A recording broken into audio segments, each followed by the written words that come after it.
Салам достор, на предлогу эгерде мужской роддогу сөздөрдүн алдына коюла турган болсо, эч кандай окончание кошпойт, тагыраагы өзгөрбөйт. Мисал үчүн, на предлогу эгерде мужской роддогу сөздөргө алдына келип туруп эч кандай окончание кошпой турган болсо, анда га деген мүчөнү берет. Кыргыз тилиндеги га деген мүчөнү берет. Мисал үчүн, я иду на урок. Мен сабакка баратам.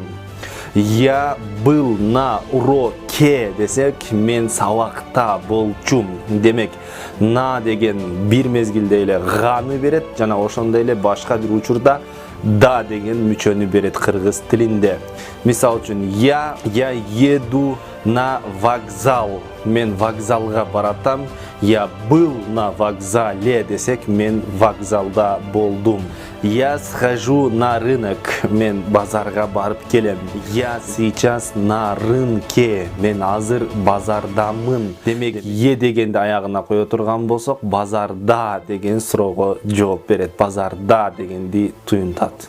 Достор, эми мен сиздерге бир тапшырма берем. Сиздер комментарийге аткарып калтырыңыздар. Мен комментарийде текшерем бардыгын. Пойдем на семинар. Семинарга баралы деп айтсак, кантип айтабыз? Ал эми мы были на семинар, биз семинарда болдук деп айтсак, этегин кандай кылабыз?